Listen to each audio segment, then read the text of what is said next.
Hello, bonjour à tous.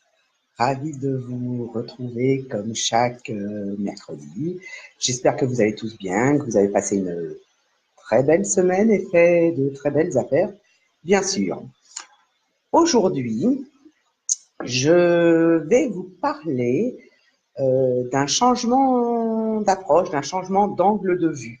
En effet, on parle souvent de la cible, on parle souvent du client idéal. Alors oui, c'est indispensable, mais ce qui fait la réussite, je m'installe sur mon fauteuil à roulettes, ce qui fait la réussite d'une vente, ce qui fait la réussite de votre processus d'achat, c'est surtout l'adéquation qu'il peut y avoir entre, certes, votre cible idéale, votre client idéal, et vous, vous en tant que vendeur.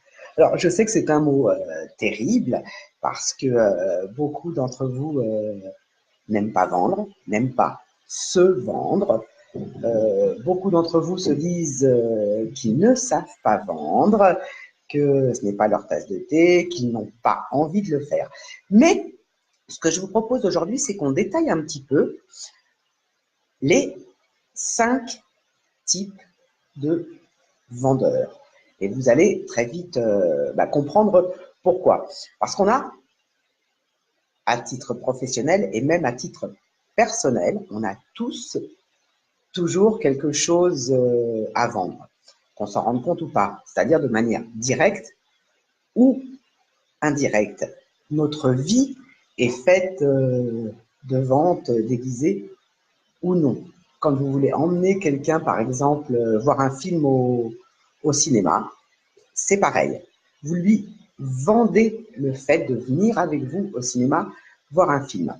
Alors, pendant que les premiers se connectent, ce que je vous propose, c'est que, effectivement, on va voir un petit peu à quel type de vendeur vous appartenez, en sachant que rien n'est jamais figé. Parce que votre quotidien fait que votre type votre type de vendeur peut changer. Je fais des mots valises comme Lewis Carroll.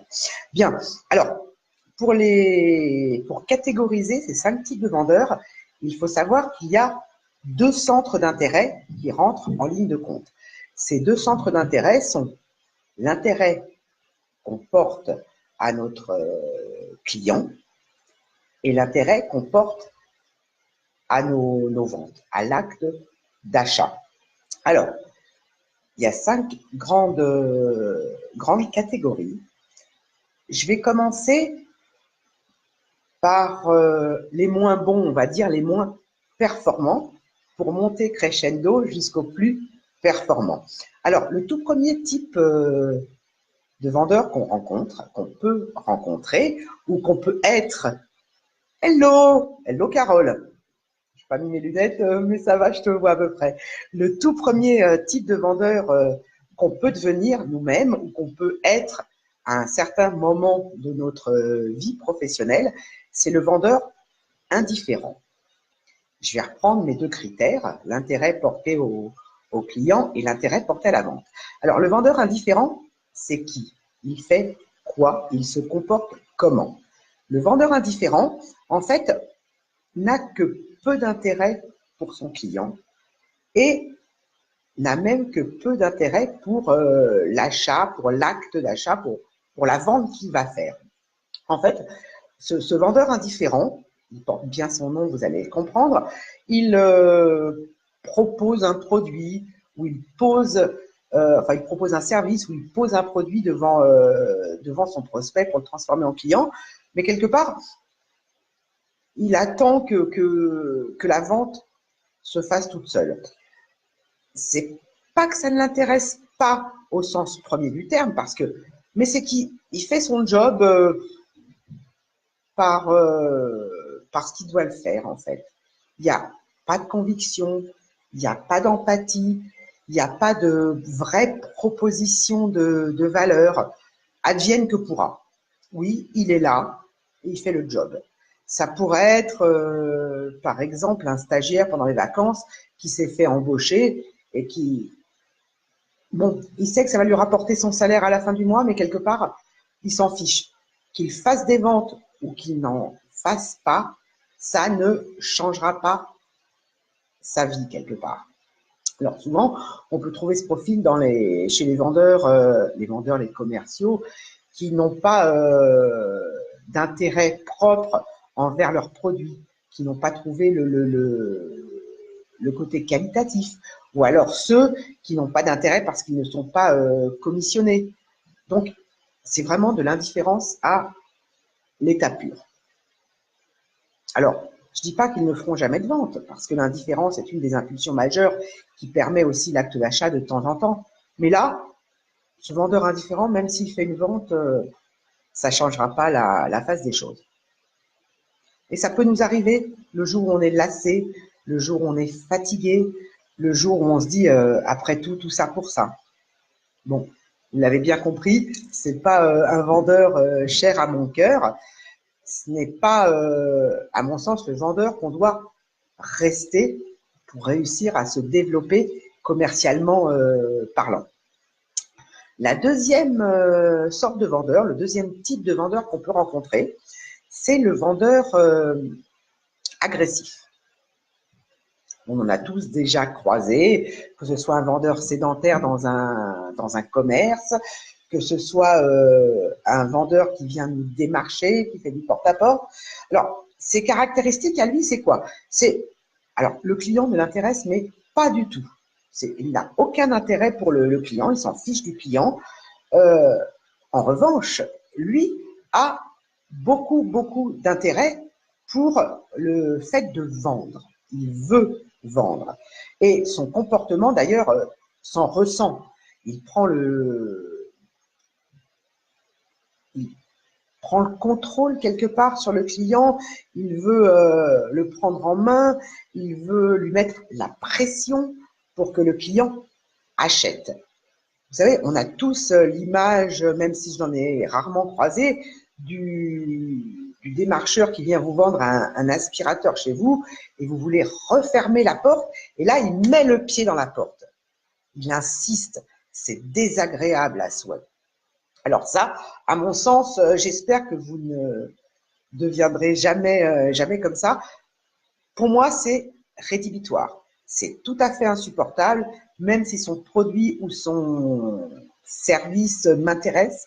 Jamais je n'achèterai par son intermédiaire parce qu'il aurait été trop insistant.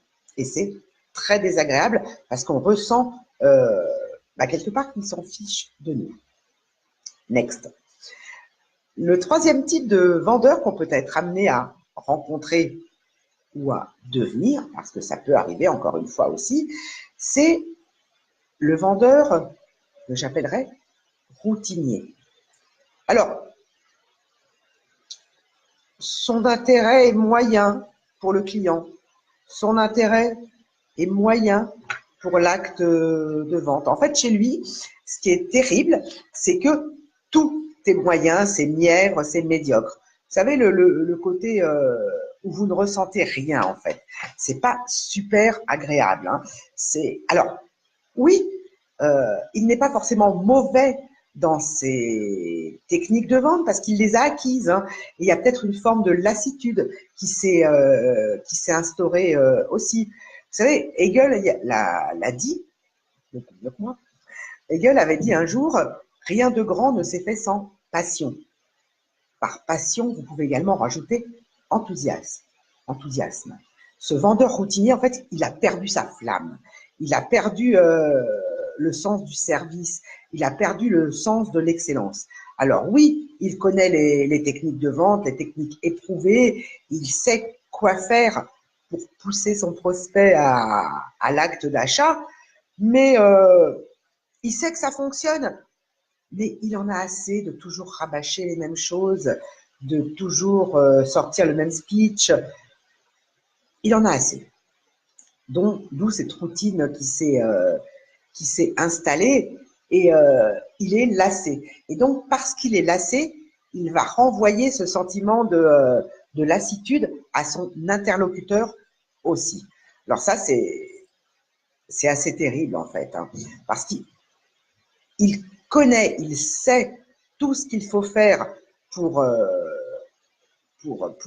actionner ce levier d'achat, mais ça ne l'intéresse pas forcément. Bonjour. Bonjour Claudine, tiens. Donc, il en est là. Il y a de la lassitude et cette lassitude, il la transmet à son interlocuteur et ça, c'est terrible. Donc, ce côté médiocre, tiède, moyen, on passe de temps en temps par là aussi parce qu'on s'est levé aujourd'hui plus fatigué qu'hier ou parce qu'on se dit est-ce que ça sert vraiment à quelque chose?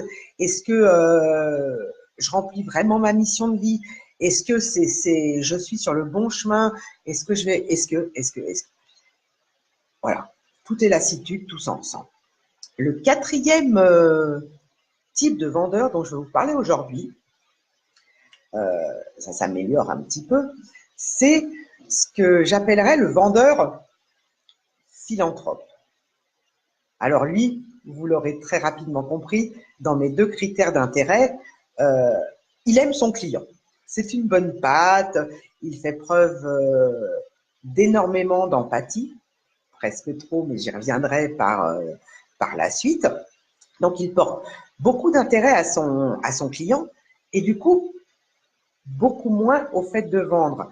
Alors, ce n'est pas qu'il ne veut pas vendre, mais il oublie pourquoi il est en train de mener une conversation de vente.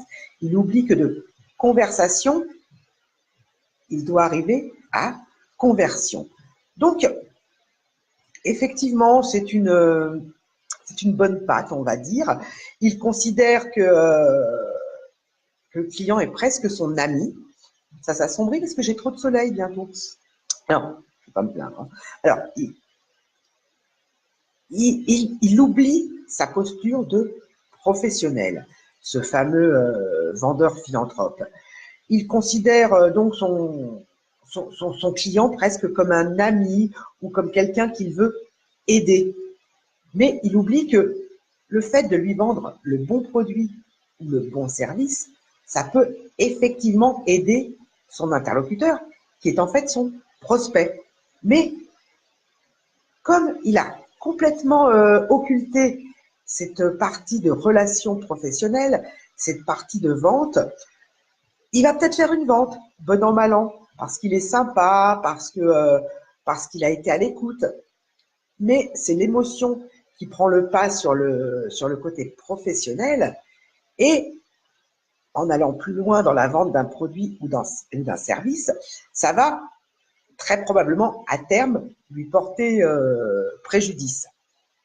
Pourquoi? Parce que son prospect qui sera peut-être devenu son client va le considérer complètement à sa disposition, va lui en demander toujours plus, ne va pas prendre conscience des bénéfices qu'il aura acquis, etc.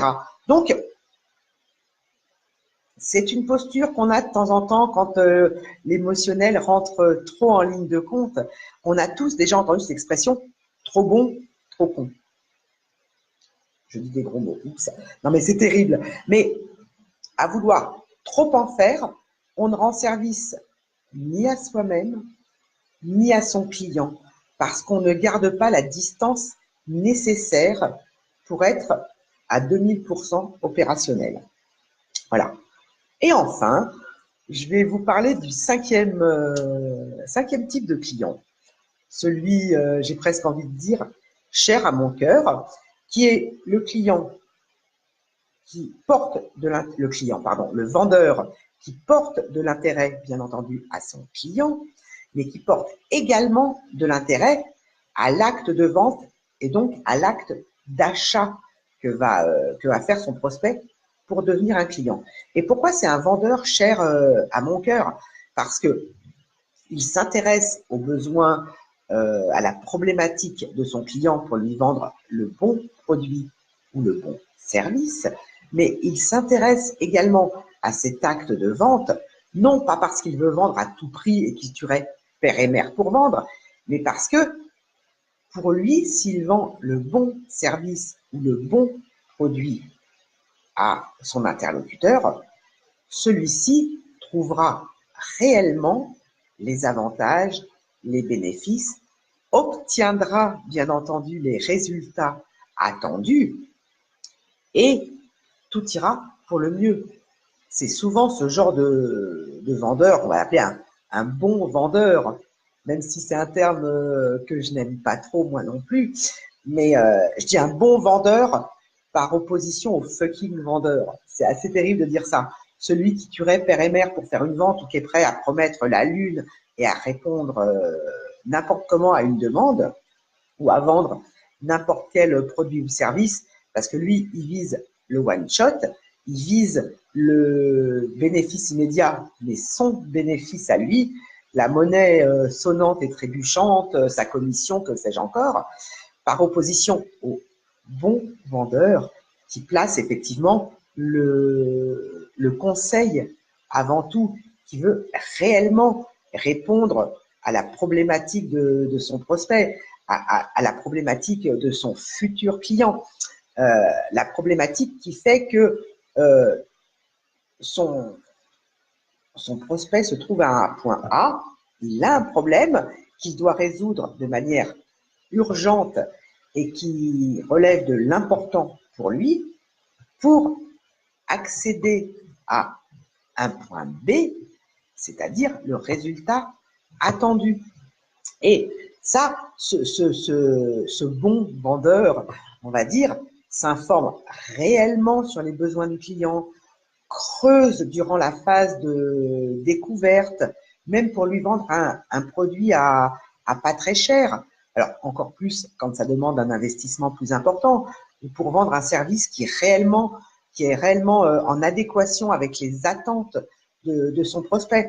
Donc, ce bon vendeur, en fait, va non pas vendre pour vendre, va non pas travailler pour son client, mais va travailler avec son prospect pour en faire un client satisfait.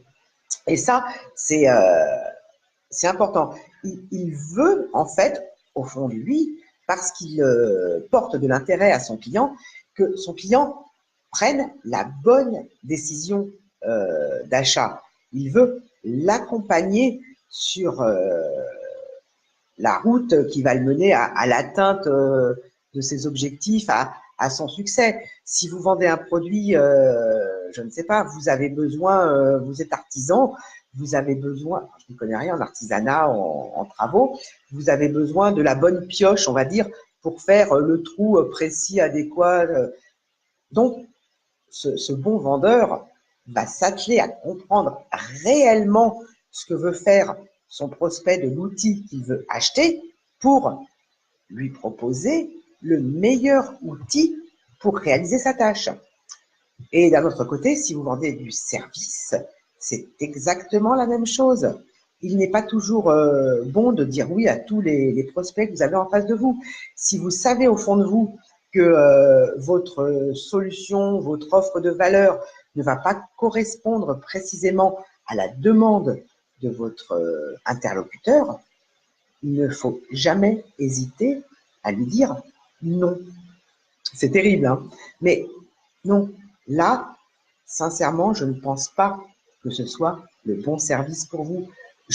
Alors, moi, je dis toujours, je suis catalogué comme un aspirateur à erreur. Hein. Alors, le tout, c'est pas de dire non. C'est pas de dire non, ça va pas, c'est pas ça, c'est pas bien. Il faut pas se mettre en opposition non plus avec votre interlocuteur.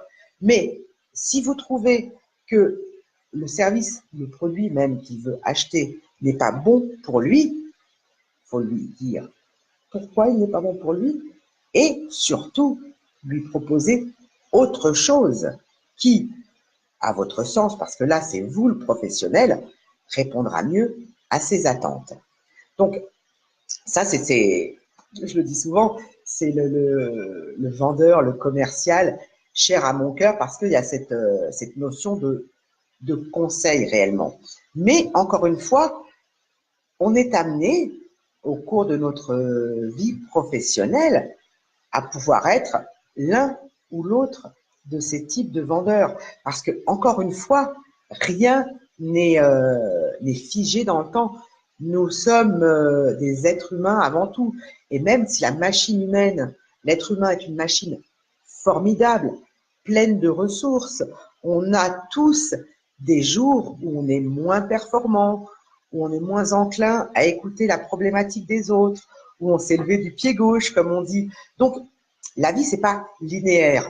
Et la vie d'un entrepreneur, encore moins linéaire, puisqu'on le sait tous qu'on peut être amené à rencontrer des difficultés au quotidien auxquelles on n'aurait pas forcément pensé, qu'on n'a pas pu anticiper, même si le propre d'un entrepreneur, c'est d'être dans l'anticipation pour planifier, pour mettre en place une stratégie, etc. Mais c'est comme ça. Nous sommes humains, nous avons nos hauts et nos bas, nos coups de mou, nos coups de boost, nos magiques, nos faiblesses. Donc, on peut se retrouver dans chacun de ces 5 types de vendeurs.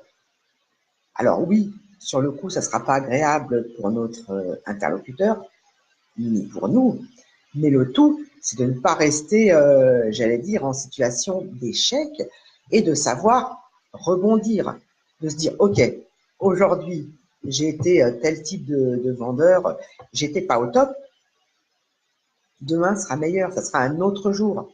C'était pas une mauvaise journée aujourd'hui, c'est une petite journée, et demain, ça sera mieux. Et pourquoi demain, ça va être mieux? Parce que je connais les 5 types de vendeurs. Et il n'y a pas que moi, il y a des grandes études qui ont été chercher ce genre de résultats. Hein. Donc, et plus on va connaître les différents types de vendeurs, plus on sera, le jour où on va se retrouver dans ce genre de situation, activer la sonnette d'alarme, j'ai presque envie de dire, et de se dire, bon, maintenant, il faut que j'améliore quand je suis dans telle ou telle situation. Donc, quels sont les points d'amélioration sur lesquels je dois travailler? Bon, alors après, effectivement, quand vous réussissez à faire réellement l'acquisition des différentes techniques de vente, l'acquisition presque de manière scotomisée des différents types de vendeurs, des différents types de clients, d'acheteurs. Mais ça, j'en parlerai la semaine prochaine. Il y a également 5 types de clients. Donc, tout ça, mis bout à bout, va vous permettre, encore une fois, de vous bonifier, comme les grands vins, de vous améliorer, de continuer à apprendre aussi, bien sûr. Et ne l'oubliez jamais, un entrepreneur, c'est un grand sportif quelque part. Il doit se préparer, s'entraîner, appliquer, recommencer. Bref, je vous ai vendu la mèche, je vous ai spolié, comme on dit. La semaine prochaine, je parlerai des 5 types de clients. Et vous l'avez compris, les clients, on parle souvent de cible idéale, de clients idéaux pour connaître effectivement le comportement qu'on doit adopter vis-à-vis d'eux. Mais il me semblait important, et c'est la raison pour laquelle j'ai fait ce live aujourd'hui sur les types de vendeurs, de toujours trouver cette adéquation. Parce que un type de vendeur peut correspondre à un type de client. Et quelque part, c'est nous, en renvoyant une image ponctuelle, qui transformons aussi notre interlocuteur en tel ou tel type de client, puisque là non plus, rien n'est figé. Donc, la semaine prochaine, les 5 types de clients, je ferai le live de mercredi prochain sur le groupe Catalyseur de réussite. Je vais prendre l'habitude de dégager la page de mars, enfin de dégager, pas de la virer, hein, c'est pas de la dégager, mais de la dégager, de l'alléger, on va dire. Et donc, je ferai les lives du mercredi sur le groupe Catalyseur de réussite. Donc, je vous invite à m'y rejoindre. En revanche, je n'accepte toujours pas les demandes d'adhésion à ce groupe sans réponse aux 3 petites questions simples. Ça n'a rien d'un flicage, c'est simplement pour commencer à faire connaissance. C'est toujours sympa de pouvoir se présenter aux autres. Certains jouent le jeu, d'autres moins. Et moi, je travaille toujours dans le respect et la communication. Donc, ceux qui font partie actuellement du groupe ont pris la peine de répondre aux questions. Donc, les nouveaux venus, j'attends d'eux le même respect vis-à-vis de ceux qui font déjà partie du groupe. Au même titre, vous êtes plusieurs dans Catalyseur de réussite à inviter certains de vos contacts à entrer dans le groupe. Dites-leur bien que même si c'est vous qui les avez invités, s'ils ne répondent pas aux questions, ils ne seront pas admis. Voilà. Donc, il va me rester à vous souhaiter une très très belle semaine, pleine de bonnes affaires, bien entendu. Alors, je vois que j'ai des choses là. Je vois qu'il y en a certains que je connais, mais je vois qu'il y a d'autres personnes que je ne connais pas. Mais hello, bonjour à tous et au revoir aussi. Et n'hésitez pas à nous rejoindre sur Catalyseur de réussite, qui est un groupe pour entrepreneurs qui est vraiment axé, je l'espère, sur l'entrepreneuriat et le développement de votre activité. Plus on sera dans l'échange et le partage, plus ça sera du gagnant-gagnant pour tout le monde. Plus on échangera les astuces, les conseils, les bonnes pratiques. Je prends toujours à cœur de pouvoir vous répondre, mais pour que je vous réponde, il faut me poser des questions. Je vous dis à la semaine prochaine, en pleine forme, de bonne heure, parce que c'est le tout début d'après-midi, de bonne humeur, et sur le groupe Catalyseur de réussite pour ceux qui suivent ces lives, que ce soit en direct ou en replay. Donc, je mettrai peut-être le lien pour vous indiquer où nous trouver. Je vous dis à la semaine prochaine. Au revoir.